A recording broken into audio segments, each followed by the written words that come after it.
ज़ालिकल किताब ला रैब फीह। माशाअल्लाह। अल्लाह तबारक व तआला कुरान पाक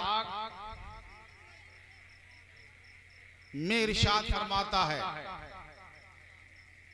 और पहले इरशाद फरमाता है ये वो किताब है जिसमें शक और शुबा की कोई गुंजाइश नहीं। बेशक बेशक। शक और शुबा की कोई गुंजाइश नहीं। मेरे दीनी भाइयों, आपने तमाम किताबों का मुताला किया होगा, तमाम पुस्तकें आपने पढ़ी होंगी। हर किताब के पीछे लिखा होता है अगर कोई गलती हो तो मुझे इत्तला फरमाए, अगर कातिब की कोई गलती हो तो इस्लाह फरमाए। जी। हर एक मुसन्निफ अपनी खता के लिए या कातिब की किताबत के लिए इस्लाह मांगता है। हो सकता है कि कोई गलती हो गई हो सकता है कि कोई खता हो गई हो सकता है कि कोई भूल चूक हो गई हो, लेकिन दुनिया की एक वाही किताब ऐसी है कि जिसको पढ़ने से पहले, शुरू करने से पहले रब ऐलान करता है, ऐ पढ़ने वाले, पढ़ना बाद में, तिलावत बाद में, जियारत बाद में, मुतनब्बे हो जा, होशियार हो जा, खबरदार हो जा, जान ले ये दुनिया की कोई आम किताब नहीं, ये कोई खास किताब है। रब खुद फरमाता है, यानी मैं फरमाता हूँ कि ये वो किताब है जिसमें शक और शुबा की कोई गुंजाइश नहीं। नारे तकबीर, नारे रिसालत, मसलके आला हज़रत, पैगामे ताजुल शरिया कॉन्फ्रेंस। क्या बात है, सुभान अल्लाह सुभान अल्लाह। 104 किताबें आसमानी, 103 किताबें जिन अंबियाओं पर, पैगंबरों पर, रसूलों पर उतरी, वो 103 किताबें कुरान मुकद्दस की बराबर नहीं। और कुरान मुकद्दस जिस नबी पे उतरा उस नबी के बराबर और कोई नबी नहीं। इतना ही नहीं, रब फरमाता है, ऐ मेरे महबूब, जिस तरीके से मैंने आसमानी किताबों में तुम्हारी किताब को मुमताज किया है, इसी तरीके से जब आसमानी किताब को मैंने मुमताज किया है, तुम पे उतारा है, तमाम नबियों पर तुमको मुमताज किया है। और जो उम्मत मैं तुम्हें दे रहा हूँ वो उम्मत भी तमाम उम्मतों में मुमताज है। क्या बात है, क्या बात है, वाह वाह वाह, माशाअल्लाह। ही नहीं, रब फरमाता है, मेरे महबूब, ये मेरा मुकद्दस कुरान जिस मोमिन के सीने में होगा वो मोमिन अपनी कौम का इमाम होगा, वो मोमिन अपनी कौम का मुमताज होगा। क्या बात है, वाह वाह वाह, सुभान अल्लाह। इतना ही नहीं, सहाबा अर्ज करते, या रसूल अल्लाह, जो शख्स इस कुरान को हिफ्ज कर ले उसका मर्तबा क्या है? आका अलैहिस्सलातु वस्सलाम इरशाद फरमाते हैं, वाह वाह, अगर हाफिज़े कुरान मुकम्मल करके दुनिया से जा रहा है और जिस कब्र में सोने के लिए जा रहा है तो उसकी कब्र के 40 कब्रों से अल्लाह अजाब उठा लेगा। मेरे दोस्तों, ये सवाल आपके जहन में गूंज रहा होगा, वो 40 कब्रें बाएं की है, वो 40 कब्रें दाएं की हैं, वो 40 कब्रें सरहाने की हैं, वो 40 कब्रें पैती की हैं। किधर की कब्रें हैं? अल्लाह के रसूल सल्लल्लाहु अलैहि वसल्लम इरशाद फरमाते हैं 40 कब्रें हैं। मुफ्तियों से मैंने पूछ लिया, मेरी इस्लाह फरमाए वो किधर की 40 कब्रें हैं। मुफ्तियाने करम ने जवाब दे दिया था, बेटा आका जिसे फरमाते हैं वो चारों तरफ की बात है, एक तरफ की बात है। क्या बात है। नारे तकबीर, नारे रिसालत, मसलके आला हजरत, एजाज़े कुरान, फैज़ाने कुरान, शाने कुरान। थोड़ा इको कम कीजिए, इको कम कीजिए। हाफिज जिस कब्रिस्तान में सोए तो उसकी कब्र के दाएं बाएं आगे पीछे कि 40 कब्रों से अल्लाह अजाब उठा ले तो उस कब्रिस्तान के तमाम मुर्दे दुआ करते, मौला जिन माओं ने अपने बच्चों को दुनिया में जना है, सारी पुस्तकों से पहले मौला उन्हें कुरान का सबक अता फरमा दे। मौला उन्हें कुरान का सबक अता फरमा दे। आज हाफिज हमारे कब्रिस्तान में उतरा है तो हमारे भाई के ऊपर से अजाब दूर कर दिया गया है। वो जहन्नम में झुलस रहे थे, वो जहन्नमी थे, वो जहन्नम की आग में झुलस रहे थे, वो नारी थे। अल्लाह ने हाफिज की बरकत से जहन्नमियों से अजाब उठा लिया है। और इतना ही नहीं, प्यारे आका अलैहिस्सलातु वस्सलाम इरशाद फरमाते हैं कि जब हाफिज कब्रिस्तान से उठकर महशर की तरफ बुलाया जाएगा तो रब फरमाएगा, मेरे महबूब फरिश्तों इस हाफिज के वालिदैन को बुलाया जाए। तो फरिश्ते आवाज देंगे, मौला वो कौन से वालिदैन हैं? तो रब फरमाएगा कि वह वालिदा जिसने इसे जना है, वह वालिद जो इससे पैदा है। मेरे दोस्तों, अब वालिद को बुलाया जाएगा, वालिदा को बुलाया जाएगा, ऊंचे टीले पर बिठाया जाएगा, उन्हें नूरी ताज पहनाया जाएगा और फरिश्ते कहेंगे, मौला ये किस मुल्क के बादशाह है, ये कहाँ की बादशाहत करते थे? तो रब फरमाएगा, ये बादशाह नहीं है, इन्होंने अपने लख्त जिगर को मेरा मुकद्दस कुरान सिखाया था, वह हाफिज कुरान था। मैंने हाफिज कुरान की बरकत से उनके वालिदैन की बख्शिश फरमा। नारे तकबीर, नारे रिसालत, मसलके आला हजरत, फैज़ाने कुरान, पैगामे ताजी शरिया कॉन्फ्रेंस। क्या बात है, सुभान अल्लाह, सुभान अल्लाह। हाफिजों के वालिदैन मायूस मत होना। दूसरी बात सुनो, इतने पे बस नहीं, आका फरमाते हैं अगर कोई अधूरा हाफिज दुनिया से आखिरी सफर करता है, उसके कुछ पारे मुकम्मल होने में रह गए हैं, आका वादा फरमाते हैं दुनिया से उसने आखिरी सफर कर लिया है तो हो जाने दो, कब्र में वो होगा, अल्लाह का नबी होगा, अल्लाह का नबी उसे कुरान मुकम्मल।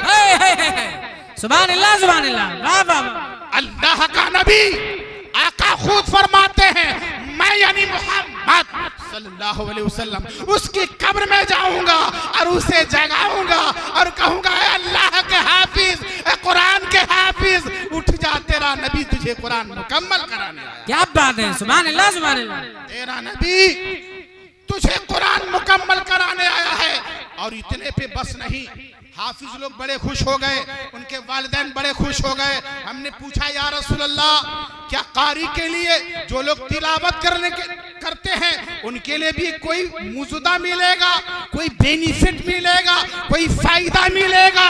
आका फरमाते, हाँ, जो लोग कुरान की तिलावत करते हैं महशर में अल्लाह तबारक व तआला कुरान को जिस्म अता फरमाएगा, कुरान को आवाज अता फरमाएगा, कुरान को ज़बान अता फरमाएगा, कुरान बोलेगा, मौला मेरा कारी मेरे पास बुला दिया जाए, जो मेरी तिलावत किया करता था, मेरी जियारत किया करता था। अल्लाह तबारक व तआला फरिश्तों को हुक्म देगा, ऐ फरिश्तों, जिन जिन लोगों ने कुरान की तिलावत की है सभी लोगों को इकट्ठा कर दिया जाए। जितने भी तिलावत करने वाले लोग महशर में इकट्ठा किए जाएंगे, कुरान आवाज करेगा, मौला इन सभी लोगों की बख्शिश कर दिया जाए जिन लोगों ने मेरी तिलावत की। क्या कहने हैं, क्या कहने हैं, सुभान अल्लाह, सुभान अल्लाह।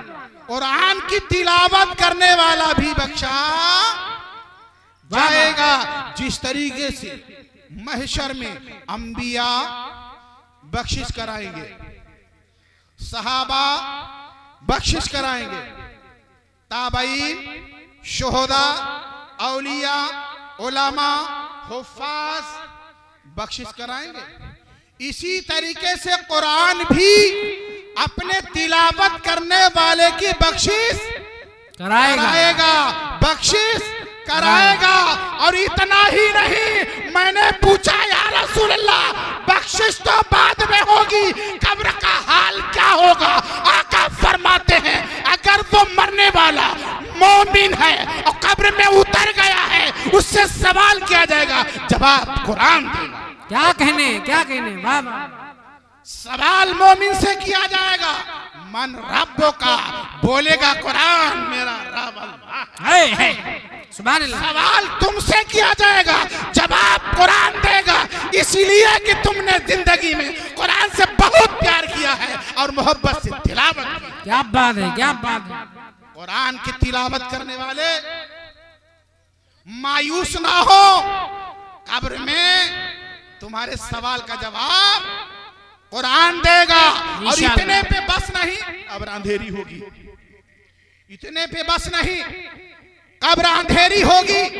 आका फरमाते हैं अगर मरने वाला मोमिन है और कुरान की तिलावत किया करता था, जैसे ही पटले बन के मिट्टी बंद की जाएगी, कब्र रोशन हो जाएगी। कितनी कब्र रोशन होगी? जितने लोगों की बख्शिश होगी, 40 कब्रों तक, 40 बाएं, 40 दाएं, 40 बाईं, 40 सरहाने तक कब्र रोशन हो जाएगी। पड़ोसी लोग पूछेंगे ये रोशनी कहां से आई है? मेरे दोस्तों, फरिश्ते गवाह हो जाएं, गवाही देंगे, फरिश्ते आवाज देंगे, ये कुरान मुकद्दस की रोशनी है। कुरान का पढ़ने वाला कब्रिस्तान में आ गया है, उसकी रोशनी पहुंचाने के लिए कुरान आ गया। क्या कहने, सुभान अल्लाह, सुभान अल्लाह, वाह वाह वाह वाह।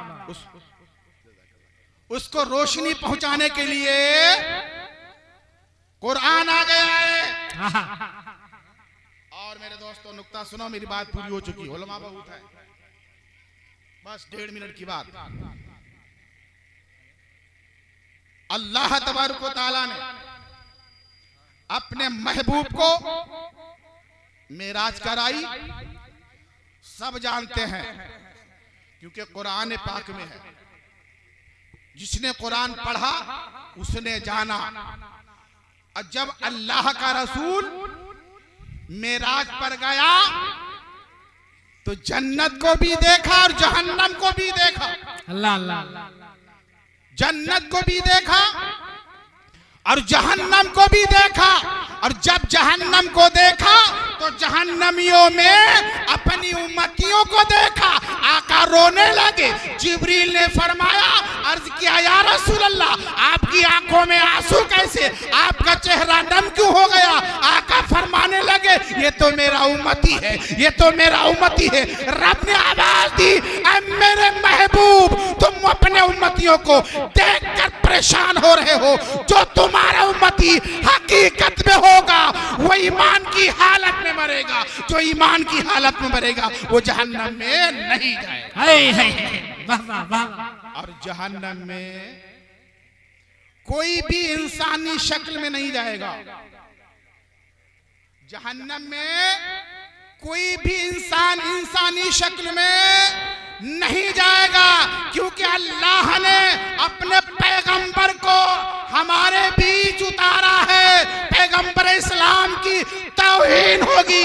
रब फरमाता है, अगर इसी शक्ल वाला इंसान कोई जहन्नम में जाएगा तो मेरे महबूब की बेइज्जती होगी। तो गोया के मोमिन तो मोमिन है, काफिर भी इंसानी शक्ल में जहन्नम में नहीं जाएगा। क्या बात है, क्या बात है, वाह वाह। सुनो, ऐलान सुनो,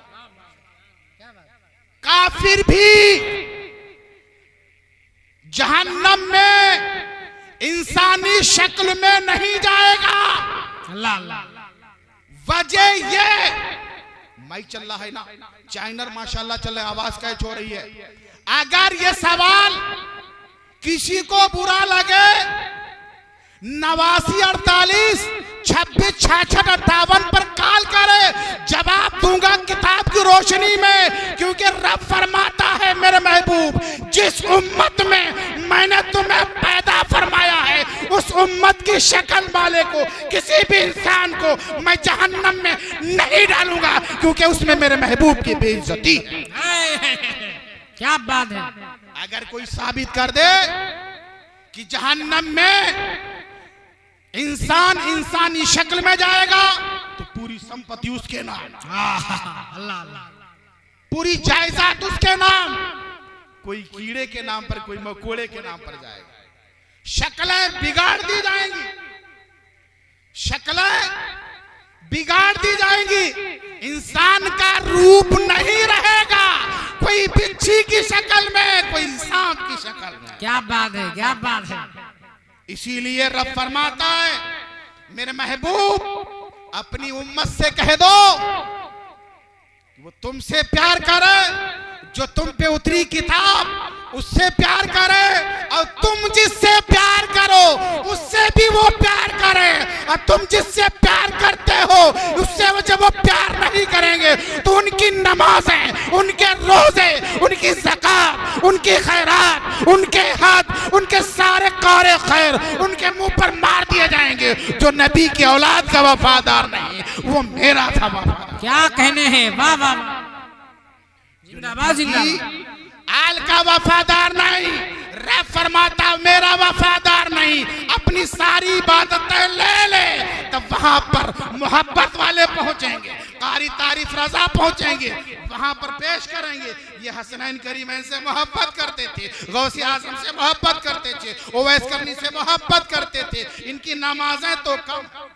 अल्लाह अल्लाह, नमाज की सजा तो मिलेगी, नमाज की सजा तो मिलेगी। मैंने कल ही पढ़ा था कि अगर कोई चाहे नमाज की बिना पर, रोजे की बिना पर, ज़कात की बिना पर, हज की बिना पर मैं जन्नत चला जाऊंगा, तो हदीस उसे मना करती है। मेरे दोस्तों किताबों में आया है, अगर वफादार मुस्तफा है, अगर वफादार मुस्तफा है जदील मैदान में मर जाए जन्नती है, और अगर गद्दार मुस्तफा है काबे की छत पे मर जाए जन्नत। क्या बात है, क्या बात है, वाह वाह वाह वाह, जिंदाबाद। अगर गद्दार मुस्तफा है तो काबे की छत पे मर जाए जहन्नमी है। जन्नत इश्क के बिना पर मिलेगी, ना कि अमल की बिना पर। अस्तगफिरुल्लाह रब्बी मिन कुल्लि ज़ंबि व अतूबु इलैह, ला इलाहा इल्लल्लाह मुहम्मद रसूलुल्लाह सल्लल्लाहु अलैहि वसल्लम।